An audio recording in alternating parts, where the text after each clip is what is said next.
Hello friends, मैं हूं मुझे सग्गी।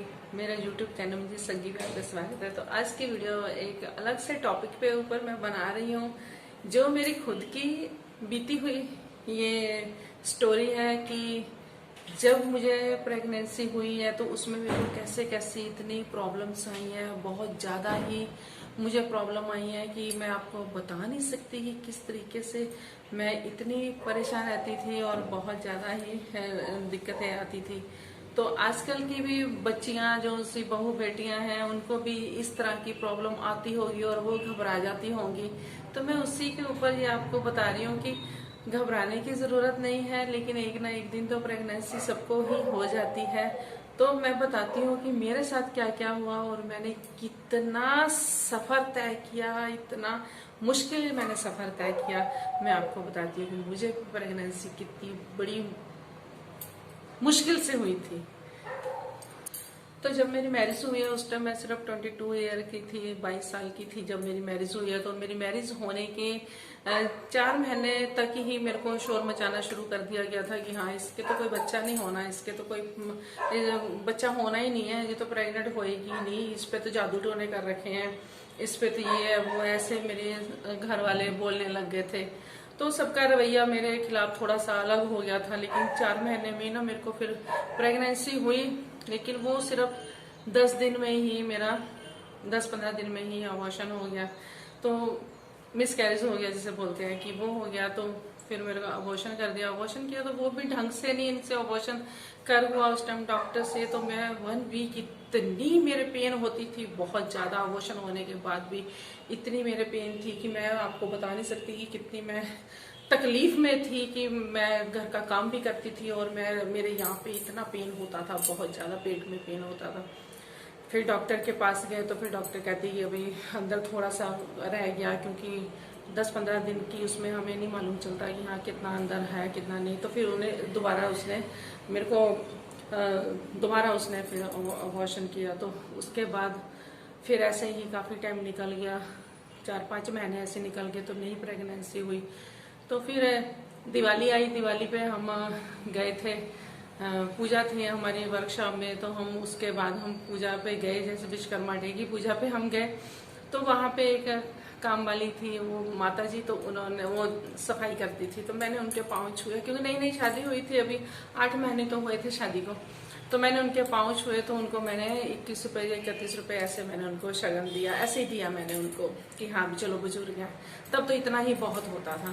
तो उन्होंने मेरे को आशीर्वाद दिया कि तेरे बेटा हो और तू जल्दी से माँ बन जाए, जल्दी से प्रेग्नेंट। वो दिन क्या कि घर में आते ही दूसरे तीसरे दिन ही मेरे को महसूस होने लग गया कि हाँ अब मैं प्रेग्नेंट हूँ। तो पता नहीं क्यों, क्योंकि जो पहले मिस कैरेज हुआ था ना उसमें जो लक्षण थे ना वही लक्षण मेरे को इसमें फिर महसूस होने लगे। मेरे को कभी वॉमिटिंग आती, कभी कुछ होता, मेरा यानी कि घबराहट, बहुत दिल घबराता था, बहुत घबराहट होती थी कि मैं लिम्का ही पी जा रही हूँ और तो भी मेरा कुछ नहीं वो हो रहा। कहते हैं कि आशीर्वाद जब बंदे का मिल जाता है तो कुछ ना कुछ तो फिर उसका चमत्कार होता है, कोई सच्चे दिल से आशीर्वाद दे। तो उन्होंने मेरे को सच्चे दिल से आशीर्वाद दिया। उससे पहले का सफर मैंने बहुत रो रो के काटा, बहुत दिक्कत में काटा। और जब प्रेगनेंसी हुई तो डॉक्टर को चेक कराने गए तो डॉक्टर कहते हैं कि अभी तो कुछ भी नहीं है। उन्होंने तो साफ मना कर दिया। और मेरे ब्लीडिंग होती जा रही थी कि ब्लीडिंग भी बंद नहीं हो रही थी और प्रेगनेंसी भी थी। तो ये मेरा एक बहुत बड़ा इशू था। तो फिर जब डॉक्टर को चेक कराया तो डॉक्टर ने अल्ट्रासाउंड किया तो अल्ट्रासाउंड में कुछ नहीं आया। अल्ट्रासाउंड में तो बस ऐसे ही था कि कुछ नहीं है। और उन्होंने वो वैसे भी चेक किया तो तब तो वो इतनी स्ट्रिप वगैरह नहीं चलती थी, उसके बाद ही वो चलनी हुई है। तो उन्होंने ऐसे ही चेक किया तो वो कहते हैं अभी तो कुछ नहीं है। लेकिन मेरी हालत इतनी खराब थी कि मेरे को घबराहट हो रही है, मेरे को समझ नहीं आ रहा मेरे को क्या हो रहा है। मेरे ना पानी पिया जा रहा है, ना मेरे से खाया जा रहा है, ना कुछ, और मैं कमजोर होती जा रही हूँ। और मेरे अंदर इतना हलचल मची हुई है बहुत ज्यादा, घर का काम भी करना है और भी सब। तो घर में रोटी पानी भी बनाओ, मेरे को कभी कोई स्मेल कभी कोई स्मेल। तो मैंने बोला कि नहीं कुछ तो है। लेकिन मेरे कम से कम वो हर तीसरे दिन हर चौथे दिन अल्ट्रासाउंड करने लगे डॉक्टर की ऐसे कैसे भी आप प्रेग्नेंट नहीं हो। क्योंकि मेरे को ब्लीडिंग भी आ रही थी, 6 मंथ फुल मेरे को ब्लीडिंग रही है। तो मेरे को ब्लीडिंग भी आ रही है और मेरे को हो भी रहा है कि हाँ मेरे को है। तो फिर उन्होंने कहा अच्छा चलो 15 दिन और देख लेते हैं, है ना, तो नहीं तो फिर उसके बाद अबॉर्शन कर देंगे। तो 15 दिन फिर ऐसे ही रोते पिटते निकल गए परेशानियों में भी, हाँ पता नहीं है या नहीं है या नहीं है। और लेकिन हालात ऐसे थे कि सब डायलॉग फिर मारने वही शुरू थे। सास भी बोल रही है, नंदा भी बोल रही है, होना ही नहीं है इसके, तो होना ही नहीं है बच्चा, इसके तो होना ही नहीं है, इसने तो ऐसे ही रहना है, कभी भी नहीं होना इसने। और घर में हस्बैंड का रवैया भी थोड़ा चेंज हो गया था। तो फिर 15 दिन बाद गए तो उन्होंने फिर टेस्ट किया तो कहते नेक्स्ट टाइम देखते हैं, 15 दिन और देख लेते हैं, अबॉर्शन तो करना ही है। फिर ऐसे ही करते करते 3 महीने निकल गए। 15-15 दिन करते करते 3 महीने, यानी कि आज अबॉर्शन कर देंगे, चलो हफ्ता और रुक जाते हैं, फिर अबॉर्शन कर देंगे, करते करते 3 महीने निकल गए। क्योंकि ब्लीडिंग होती जा रही थी और इंजेक्शन मेरे वो लगाते जा रहे थे। इंजेक्शन इधर लगते थे, 90 इंजेक्शन लगाए हैं उन्होंने। तो इधर लगाते थे तो कितनी पेन होती थी इस नस के अंदर, जब इंजेक्शन लगते थे तो बहुत ज़्यादा पेन होती थी। मेरी प्रेगनेंसी बहुत मुश्किल से हुई है, बहुत मुश्किल से मेरे को बच्चों का मुंह देखने को मिला। तो फिर उसके बाद फिर अब लास्ट टाइम था कि 15 दिन बाद अब तो फाइनल ही अबॉर्शन करना ही करना है, अब कोई चारा है ही नहीं है। तो फिर जब गए डॉक्टर के तो कहती चलो एक इतना तुम कष्ट सह रहे हो, चलो आज फिर एक अल्ट्रासाउंड कर लेते हैं, फिर हम देखते हैं, नहीं तो फिर हम अबॉर्शन कर देंगे। तो जब अल्ट्रासाउंड किया तो उसके चेहरे पे डॉक्टर के थोड़ी सी मुस्कान आई। तो मैंने कहा क्या हुआ? कहती कुछ नहीं। तो नीचे आके, जब ऊपर से हम नीचे आए तो नीचे आके उसने बताया हल्का सा, कहती मेरे को रिंग हल्का सा नजर आया, अब भी 15 दिन में और वेट करूंगी। तो थोड़ा सा, लेकिन ये था कि अगर नहीं है तो फिर अबॉर्शन है।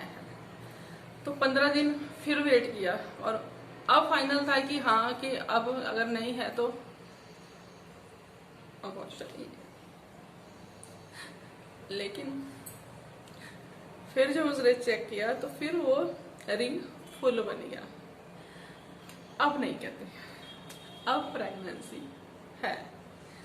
तो जाके 3 महीने बाद पता चला कि प्रेगनेंसी है। 3 महीने मैंने खून के आंसू रोए, इतना मैं कष्ट से ही हर टाइम भगवान के आगे हाथ जोड़ती थी, हे भगवान कि मैं प्रेग्नेंट हो जाऊं। क्योंकि मैं ताने सुन सुन के तंग आ गई थी, इतना ज्यादा मैं ताने सुनती थी कि होना ही नहीं है, होना ही नहीं है, इस पे जादू टने कर रखे हैं, इस पे कभी गाय का मूत्र लेके आ जाते थे, कभी गाय का गोबर लेके आ जाते थे, इसके तो प्रेगनेंसी इसको होनी ही नहीं है, ये तो कोई बच्चा जनेगी नहीं है।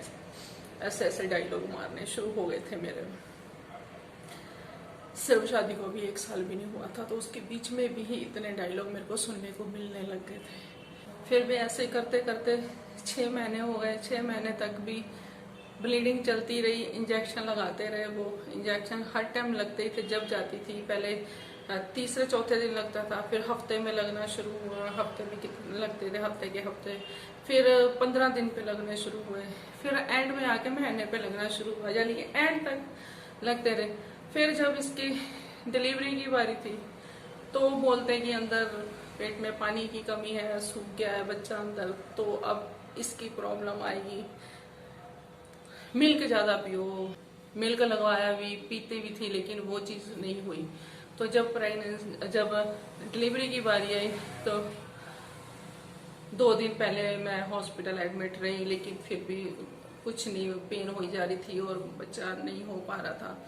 तो जब उन्होंने चेक किया तो अंदर की थैली पट गई और सारा पानी निकल गया। और अब ये था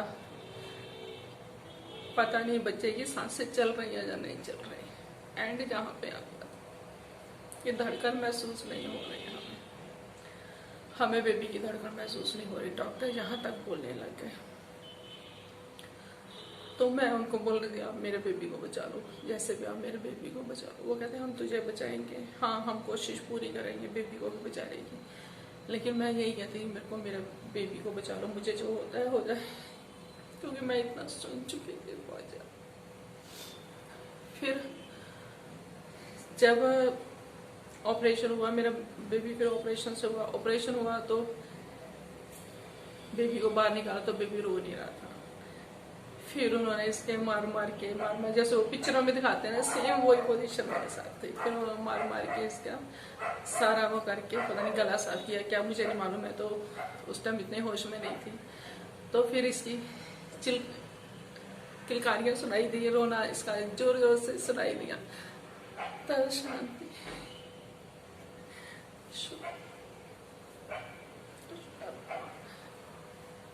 मामा की। तब मुझे फिर बहुत ज़्यादा ही भगवान का मैं शुक्रिया अदा कर रही थी कि हे भगवान, तूने मेरे पे कृपा की कि मैं माँ बन गई। अब मेरे को सुनना नहीं पड़ेगा। आप खुद ही बताओ 22-23 साल की एज में क्या होता है, कितनी की अकल होती है। कोई इतनी अकल नहीं ना होती उस टाइम। तो आजकल तो शादियां भी जाके 28-29-30 में जाके होती हैं। तो तब इतने डायलॉग सुनने को मिल जाते थे। तो फिर सही सलामत ये हुआ। तो उसके बाद फिर मेरा दूसरा बेबी हुआ, तो वो बहुत जल्दी हो गया क्योंकि ऑपरेशन से हुआ था। 3 महीने तो वैसे ही गैप रखना था, और फिर बाद में वॉशर में वो 1 साल के अंदर अंदर वो भी हो गया। तो फिर मैं इस तरीके से मां बनी। कहते हैं कि दुआओं में असर होता है, जरूर होता है असर। इसलिए मुझे कुछ भी हो, मेरे को अपने बच्चे जान से प्यारे हैं, क्योंकि मैंने बहुत कष्ट सह के बच्चों को पैदा किया है, बहुत तकलीफें सह के। तो तभी मैं कहती हूँ कि अपनी एक्सरसाइज का ध्यान रखो, अपनी डाइट का ध्यान रखो, आप थोड़ा सा वॉक करो, और घर में भी आप छोटी मोटी एक्सरसाइज करते रहो। बिल्कुल मत डरो, बिल्कुल हिम्मत मत छोड़ो। अपने भगवान का नाम लो, अपने पूर्वजों का नाम लो।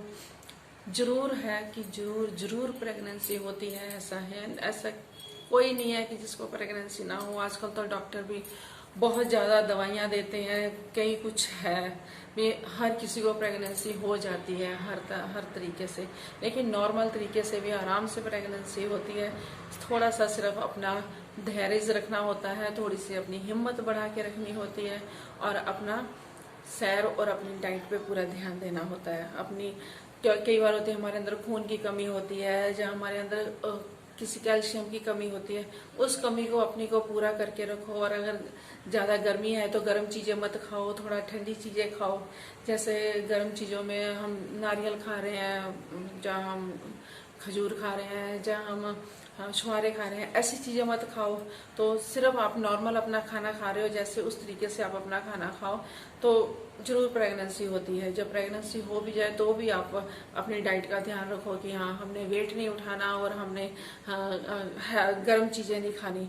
तो हर किसी को प्रेगनेंसी होती है। तो प्लीज़ मैं आपको सिर्फ यही बताना चाहती हूँ कि घबराओ नहीं। आजकल की बहू बेटियां घबरा जाती हैं, घबराओ नहीं कि अगर ब्लीडिंग हो रही है तो हम प्रेग्नेंट नहीं हो सकते। नहीं, हम हो सकते हैं, तब भी प्रेग्नेंट हो सकते हैं। देखो मैं खुद आपके सामने जिंदी जागती हूँ कि हाँ, मेरे साथ ये प्रॉब्लम आई है कि मेरे को ब्लीडिंग होती थी, लेकिन फिर भी मैं प्रेग्नेंट थी, और डॉक्टरों को यकीन भी नहीं हो रहा था, और उनको पता भी नहीं चल रहा था कि हाँ मैं प्रेग्नेंट हूँ, लेकिन थी मैं प्रेग्नेंट। तो ये मैं इसलिए आपको कहती हूँ कि डरने की ज़रूरत नहीं है इसमें, कि अगर आपको ब्लीडिंग हो रही है, जहाँ आपको वॉमिटिंग ज़्यादा आ रही है, जहाँ आपको वीकनेस ज़्यादा आ रही है, तो इसका मतलब ये नहीं कि आप प्रेग्नेंट नहीं हो, आप प्रेग्नेंट हो। तो वो आप डॉक्टर से चेक करवाओ, अच्छे से अपने टेस्ट सारे कराओ, तो आपको पता चल जाएगा कि हाँ हम प्रेग्नेंट है। तो हर कोई, मैं तुम्हें यही दुआ देती हूँ, हर कोई माँ जरूर बने, माँ का सुख हर कोई जरूर ले।